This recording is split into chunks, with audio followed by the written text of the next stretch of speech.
Alors bonjour à tous, aujourd'hui je vous propose un petit tuto. J'ai essayé d'avoir une super lumière mais pas moyen. Donc pendant le tuto on voit pas les couleurs réelles, ça accentue les défauts, les cernes, etc. Par contre vous voyez là on voit vraiment le résultat tel qu'il est, avec l'illusion d'ombre, et puis les touches lumière, le orange sur les lèvres et le blush. Donc voilà, donc si ça vous plaît je vous laisse regarder. Alors comme moi je ne maquille pas mon teint, je commence par appliquer la base de teint qui s'appelle Plus Jeune de chez Lush pour illuminer le visage et notamment tout ce qui est cernes, ça va un petit peu les atténuer au niveau des ailes du nez, etc. Donc ça se présente comme ça. C'est légèrement irisé, c'est très fin, c'est très joli. Donc on peut en mettre au niveau des yeux, des ailes du nez,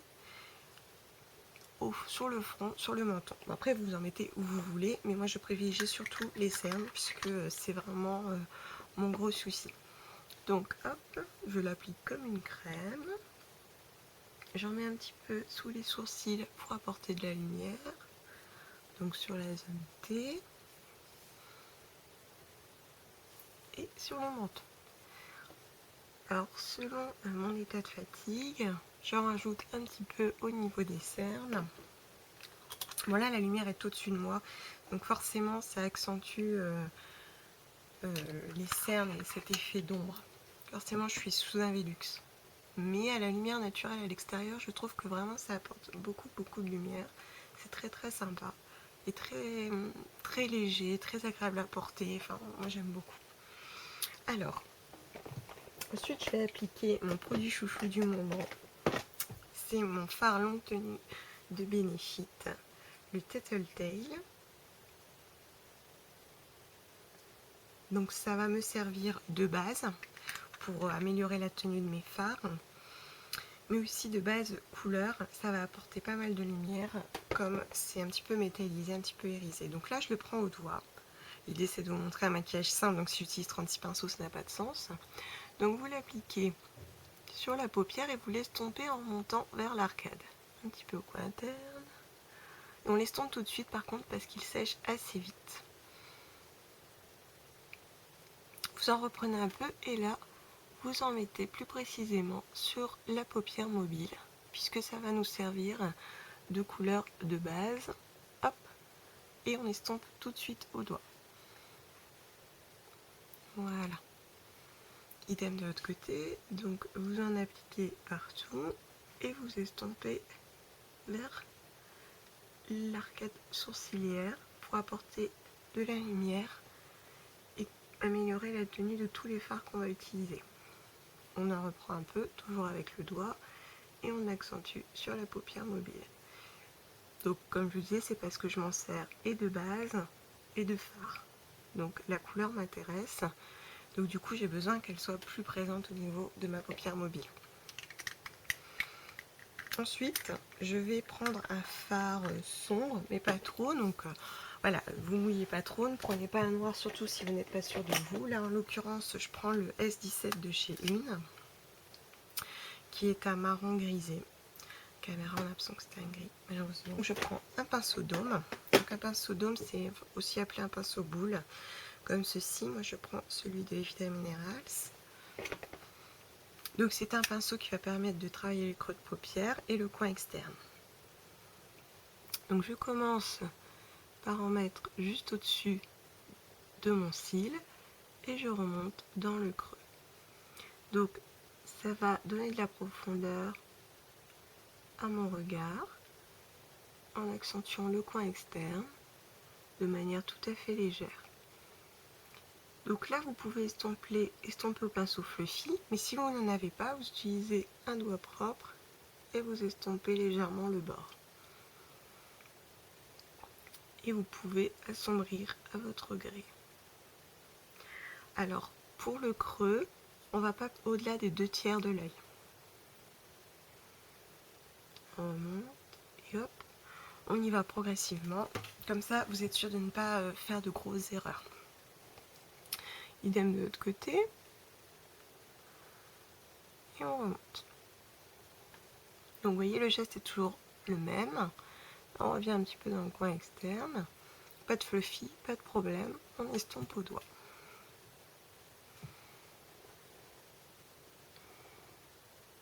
Donc vous voyez, c'est assez léger, on ne voit pas de démarcation. Pour apporter de la lumière et puis une petite couleur rosée, je vais utiliser mon illusion d'ombre abstraction dont j'ai parlé récemment, qui est un corail bien rosé, qui va se révéler avec l'ombre à paupières Tattletale de Benefit. Je prends un petit pinceau plat, assez souple, pour pas écraser la matière, parce que vraiment l'illusion d'ombre est très légère et assez mousseuse et donc assez fragile. Et je l'applique sur la partie la plus bombée de l'œil pour apporter de la lumière et de la couleur. Ça va apporter également pas mal de brillance parce que les illusions d'ombre sont fortement irisées. Donc là, c'est à votre gré, vous y allez tout doucement et vous en rajoutez au fur et à mesure sur la partie bombée. Vous laissez le coin interne avec le Tattletale, c'est suffisant. Là, vous voyez, comme ça, vous avez 3 couleurs, c'est léger, c'est discret, c'est très féminin. Hop, là, pas besoin d'estomper, vous le faites au fur et à mesure, comme ça, vous ne pouvez pas vous tromper. Alors, ça paraît assez sombre avec la lumière que j'ai. Je fais au mieux. Ensuite, je prends le Rockstar de Urban Decay, le Gladden qui est un marron violacé, assez discret. Vous en mettez juste au ras des cils, comme ceci, et en dessous de l'œil, dans la waterline, donc l'intérieur de l'œil, et vraiment au ras des cils.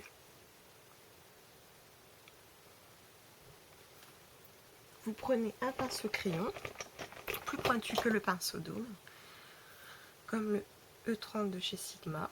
Si vous n'en avez pas, vous reprenez votre pinceau boule, c'est pas très grave, si vous êtes précise, vous y arriverez. Vous reprenez un petit peu de fard et vous estompez votre crayon très légèrement en remontant vers le coin externe. Vous voyez, c'est très léger. Vous y allez à votre rythme. Si vous voulez, vous en rajoutez. Vous le laissez comme ça. Par contre, je vous déconseille sur ce maquillage de mettre du noir. Ce ne sera pas suffisamment harmonieux, le noir. Éventuellement, un gris qui tire bien sur le marron, ça peut faire l'affaire.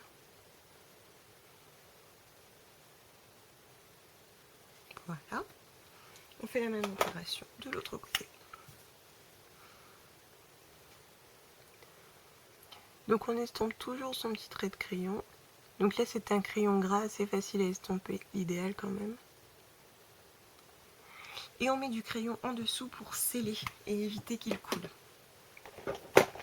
Évidemment votre mascara, donc moi je vais prendre le Zero Real de Benefit, que j'ai eu à l'occasion de mon anniversaire, qui va apporter notamment du volume. Avec ces petits picots, on peut bien les séparer et les colorer. Donc on prend son temps, on a fait son maquillage, on ne va pas tout rater. On accentue vraiment sur l'extérieur ici, en recourbant un petit peu de façon à ce que les cils gardent la forme.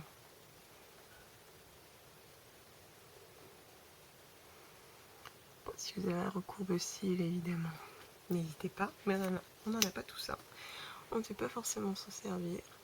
Bon, et puis celles qui ont déjà des cils naturellement recourbés, magnifique. Donc on le met en une fois, on évite de venir 2 fois, le laisser sécher et revenir. À un moment donné c'était très à la mode, mais là vous prenez le temps de séparer vos cils, de bien recourber et ça suffit. On ne fait pas de paquet. Et surtout quand vous reprenez de la matière, vous ne faites pas de va-et-vient. Vous prenez la matière, vous le sortez de façon à ne pas faire entrer de microbes. Évidemment vous faites entrer de l'air, donc des microbes. Donc voilà, j'en ai mis également dessous. Vous voyez, c'est très léger. Ça peut paraître subtil, moi je trouve que ça va. Comme j'ai mis du corail sur les paupières, je vais rester dans cette couleur en prenant mon In Love de Chanel. C'est un blush joue contraste qui a pas mal de paillettes, qui est assez irisé. Je prends un pinceau poudre, celui de EcoTools que j'aime énormément. on fait la moue et on revient vers l'os. On y va tout doucement, on a tout son temps. De toute façon, à ne pas trop charger. Donc ça, évidemment, c'est en fonction de votre teint, de ce que vous aimez, de votre tenue du jour, etc. Vous voyez, j'ai pas maquillé mon teint, mais je trouve que c'est correct. Pour rester toujours dans ce qui est orangé, je termine avec mon Just Beaten Kissable de Revlon en teinte rendez-vous. Un très très beau orange qui va apporter du punch à mon maquillage, qui est hydratant, donc pas besoin d'appliquer d'abord un baume.